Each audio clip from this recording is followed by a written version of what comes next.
let's start in with the questions and answers. So if anybody still wants to do a question, there are cards here or... Okay, so the first question I have here says... Okay. Realizing that Christ was a Jew, the first Christians were all Jews, the crucifixion was a Roman form of execution, how does the church reconcile these facts with the gospel's seeming contempt for the Jews? Right, that's the question.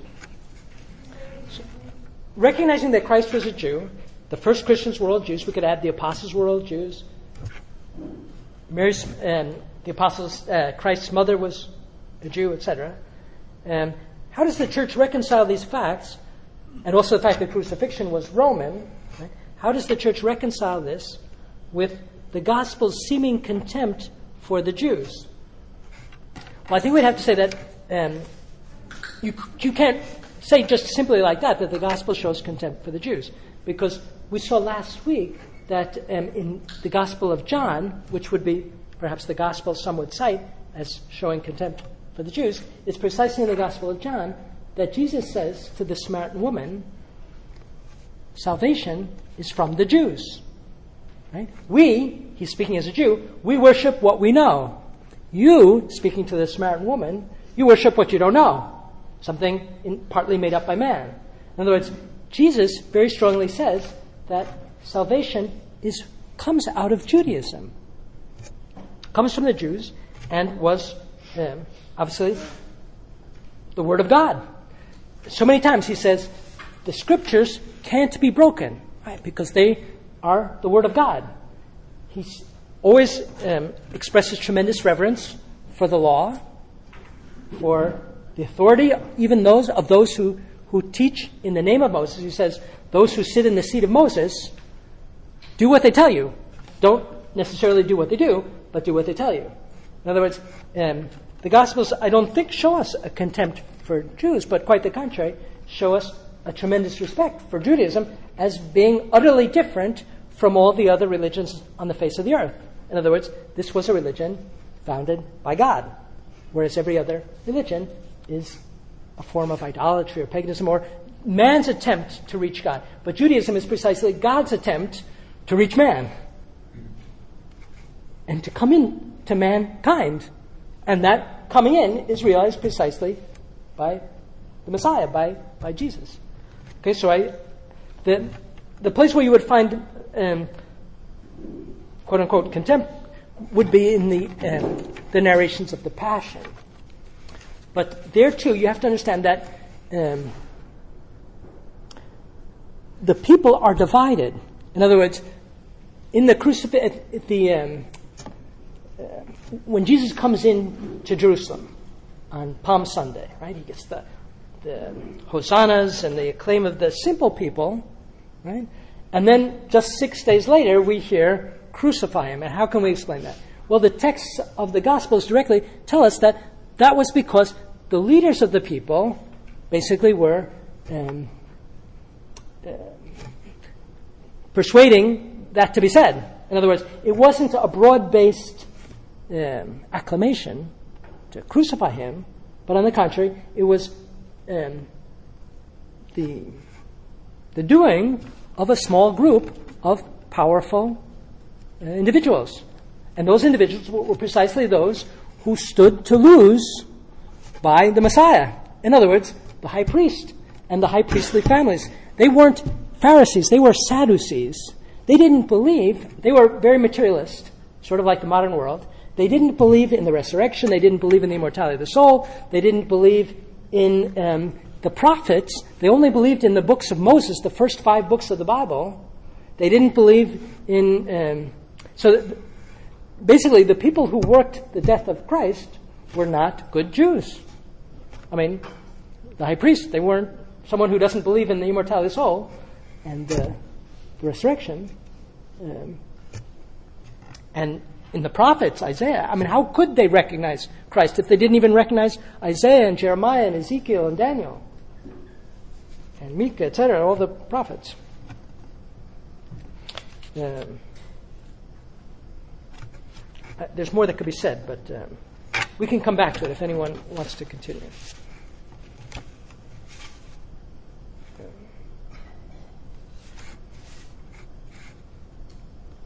Another question. How do Jews today reconcile the line of David disappearing with the coming of the Messiah?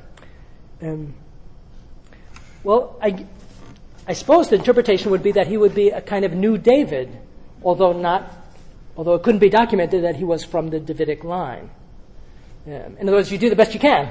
If the Davidic line is lost from documented history, well, it's still better for them to maintain their belief in the Messiah than to give it up, right? And so they maintain it, keeping what can be kept. I'm not an expert in that. Hopefully I'll become more so. Another question. During Abraham's time, we read that God had appeared to Abraham. What's the nature of the underlying Hebrew? Is it referring to material appearance? Well, I think that this can be answered in the appearances to God, of God to Abraham, to whoever, to Joseph. They're of different kinds. Often it's visions that happen in sleep. Other times it could be visions that happen when one is awake. And God, being the Lord, can work. He can make things be seen by us that aren't physically present. In other words, he can make himself be seen. He can make an angel be seen. When the angel Gabriel came to Daniel, angels are invisible. They don't have bodies. But God can cause such things to be seen. Generally, what we say is that the more trustworthy type of appearance of God is the more spiritual. In other words, the more physical, the less trustworthy it is, and the more spiritual an appearance is. In other words, the more purely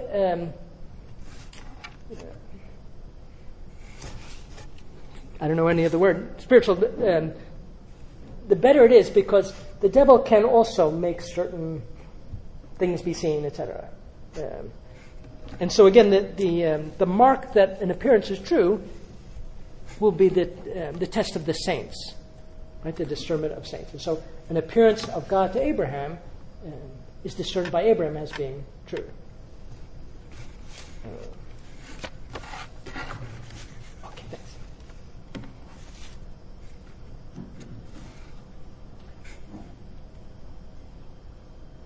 Are there prophecies regarding Israel's awakening to the Messiah? Yes, but I'm going to postpone that till later in this series. I'm hoping the person will come back at that time, because we'll look at the prophecies regarding the end times. In other words, the prophecies we know, again with hindsight, involve two comings of the Messiah. Right? The Messiah came in one coming in which he was slain and cut off, and will come again as judge. And before he comes again, it is foretold that the Jewish people will come to faith.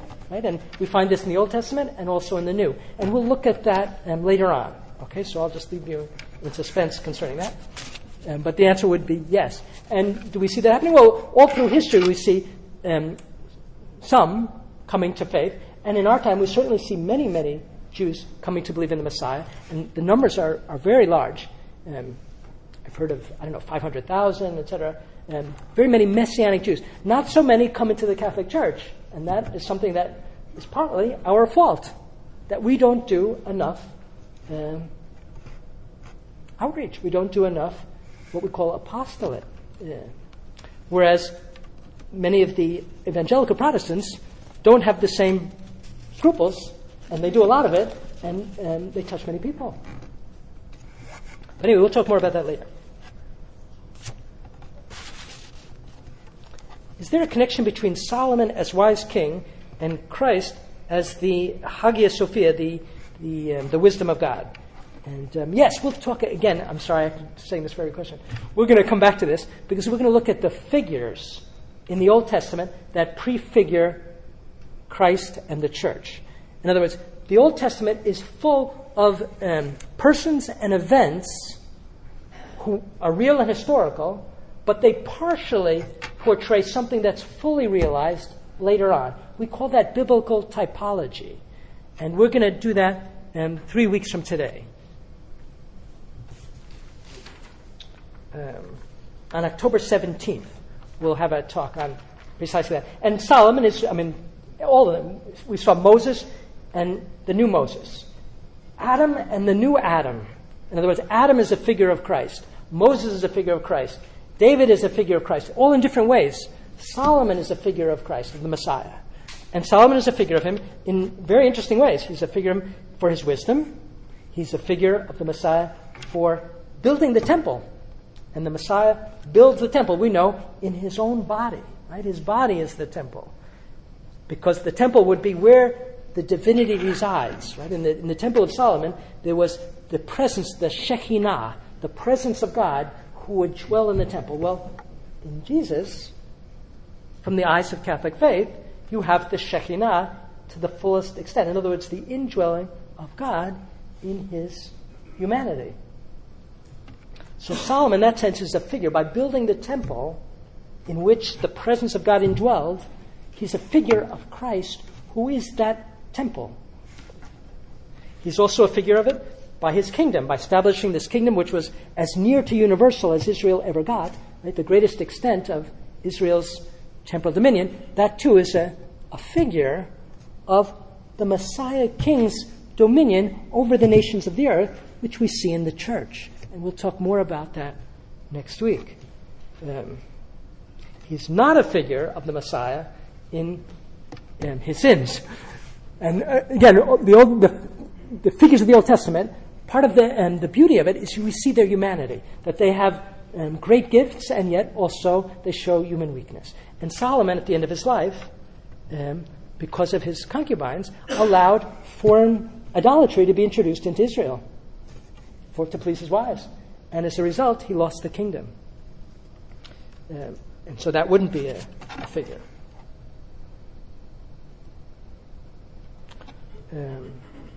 Another question.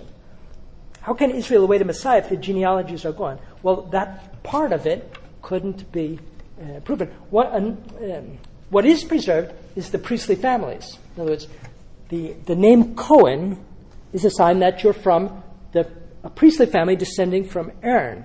And so that when the temple is rebuilt, if it is rebuilt, sacrifice would be initiated again, and it would have to be done by the Kohanim, the priestly family. So if your name is Cohen, it's a sign that you're of that. And the name Levi would be a sign that you're of the families that do kind of diaconate service in the temple. So that was preserved, but not the Davidic line as far as I know. What about Jesus' birth at the year 0 or in 6 BC? That's not so, and for our purposes, the exact dates aren't so significant. Basically, what happened with the year 0 is it was miscalculated, the date of the birth of Christ. And so it appears that he actually was born some years before. How do we know that? Because King Herod died in 4 BC. And Jesus was born before King Herod died because he did the massacre of the innocents. And so the probable date for the birth of Jesus would be about 6 BC. And his death at about 30 AD. We don't know for sure. It's just the best that reason can come up with. But again, it's more, so why did we do a big jubilee at the year 2000? It doesn't matter the exact year. What's important is to give honor to God in this way. Right? It's the same thing as worshiping, as celebrating the birth of Christ in December 25th. Do we know for certain that he was born December 25th? No, but we need to set a date, and this is the one honored by so many centuries.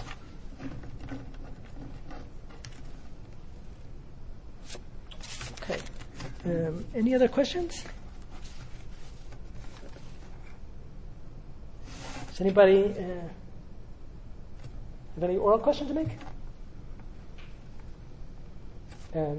I mean, how many times has the Bible been translated?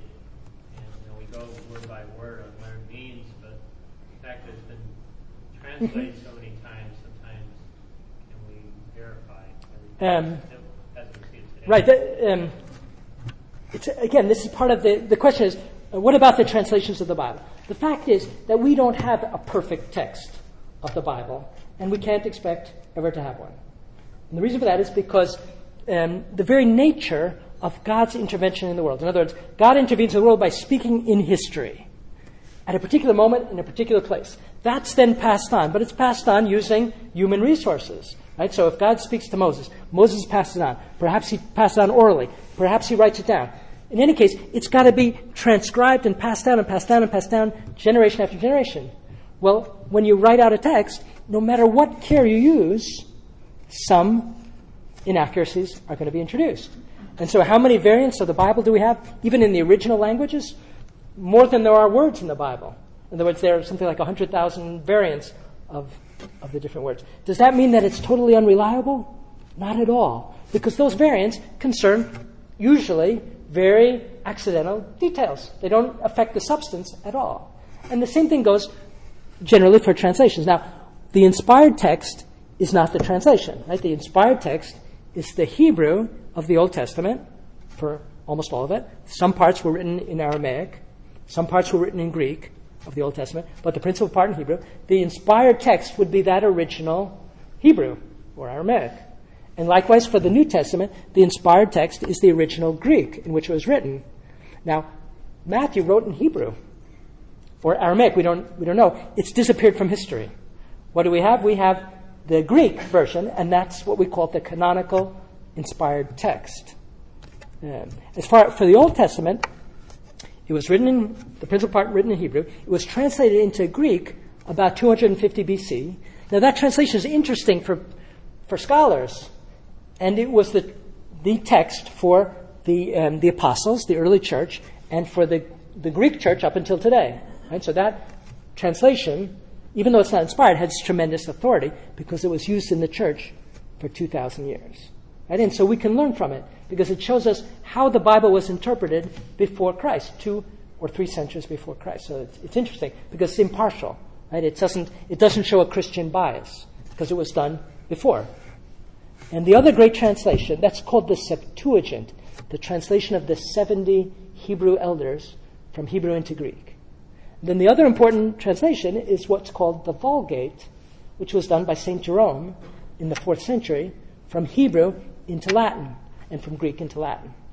And it's great because, principally because St. Jerome combined two things, tremendous human effort and human gifts, and he was also a saint and a doctor of the church. So he combines those two things. So if possible, I'd like to use, when I read the Bible, I like to look at the original and also those two translations because they have a certain authority.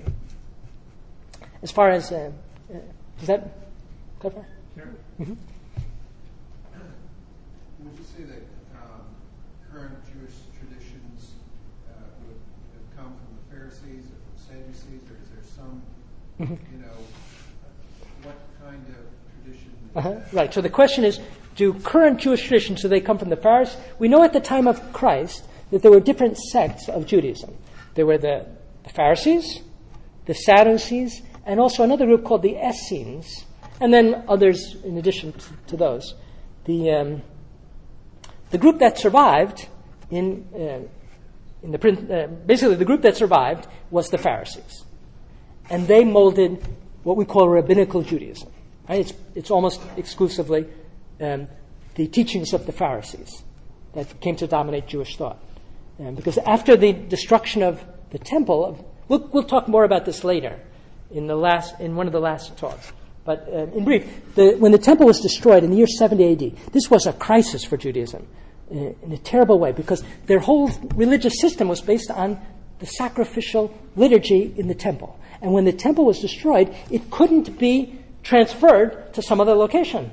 It had to be done there.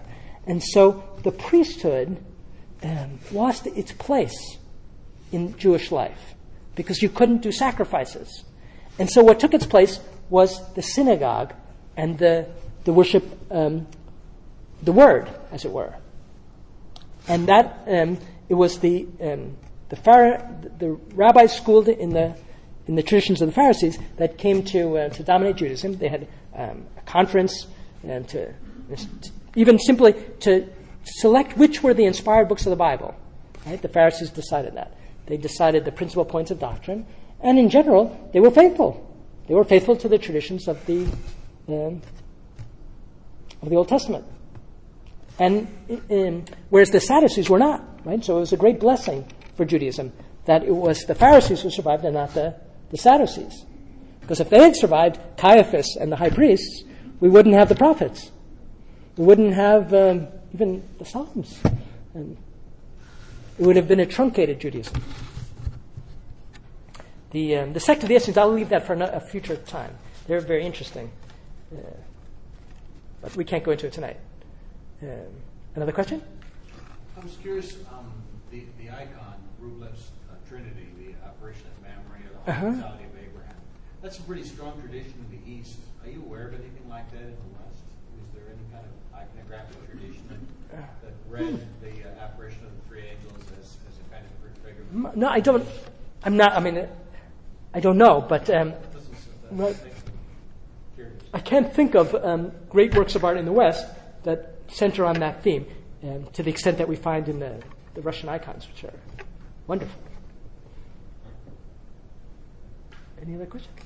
Sister You Judy? brought up what was that, the Jamnia? Right, the conference. Okay. Could you explain why they didn't choose the Bible, the numbers of the Old Testament that we have? Okay. Basically, I think it's very important. Okay, the question is this. After the destruction of the temple, we said that the leaders of the Jewish people, which were basically the rabbis schooled in the schools of the Pharisees, had a council in which they determined the fundamental points that would structure the Jewish people. And one of the key things they had to do was to determine which are the inspired books of the Bible. Now, up until that time, the canon, we call the canon the collection of the inspired books. The canon was somewhat loose up until that time, and we know that the canon from its translation into Greek, that the apostles, when they went to preach the gospel, right, they were sent out to the Gentiles. It was providential for them that they had ready-made the Hebrew Bible in Greek translation, right? And so they used that, and that Bible is larger than the Bible that the Pharisees decided on in this council in Jamnia towards the end of the 1st century A.D. And how did they decide? Well, they simply had to make a choice. And they set out certain criteria that if a book was written in some other language, it wouldn't be canonical. If it was written away from Palestine, it wouldn't be canonical. And in other words, they set out certain criteria which are, in a certain sense, conventional or even perhaps arbitrary, but they had to do something. Whereas the right way to determine this has to be by God's own authority. But the problem was that where did God's authority lie at this time? In other words, to determine what's an inspired book, you really need a prophet, or you need a religious authority that can settle such a question. We have such authority, right? We have the magisterium of the church. And it determined the canon of the Bible. It took centuries, actually. It was determined in the 4th century A.D. But before that time, the church simply used all of those books. We used the larger canon. And so when the canon was reduced by the Jewish scholars, it didn't mean that that the other books were heretical or bad, or they revered those other books very much, but they just simply were uncertain. And so, to be scrupulous, they decided to eliminate what was uncertain. Now, the tragedy of the matter, though, isn't that. I mean, that's understandable. The tragedy came much later, at the time of Luther. Because Luther, basically what he did was, he called into question those books that were included in the larger Bible that we use, of the Old Testament, but that were excluded from the synagogue. And he rejected 7 books from the Old Testament that the church had used for 1,500 years. And what was the reason? Well, because the Pharisees, the rabbis had excluded them. But the apostles had a greater religious authority in God's plan obviously for Christian people. So it doesn't make sense to exclude those books from the Old Testament that are still excluded today from Protestant Bibles. But Protestant Bibles differ from Catholic Bibles because they're missing 7 books of the Old Testament. Those books were revered by Jews. They just simply, they weren't sure if they were canonical or not. Right? But there's no reason for us to exclude them today. Yeah. So that was a tragedy. Yeah. And, yes? How many other books were excluded? 7 books. No, And besides what, the ones that came, besides that? the other ones, yeah. From the weren't included. well, there are also other books that we call them the apocryphal writings. In other words, there were many books floating around at the time of Jesus, at that time, that aren't considered by anyone to be inspired, but at that time there was uncertainty. So there were other books that were, we call them intertestamental literature. How many? I don't know really. Lots. And sometimes they're interesting, and sometimes they're fantasy. But we can learn from them what people believed at that time, basically. Usually they're heretical. Maybe that's too technical for us here tonight. Shall we call it close? So thank you very much. And next week we'll continue the subject of the Messianic prophecies, and we'll look above all at the suffering servant and the Messiah who suffers.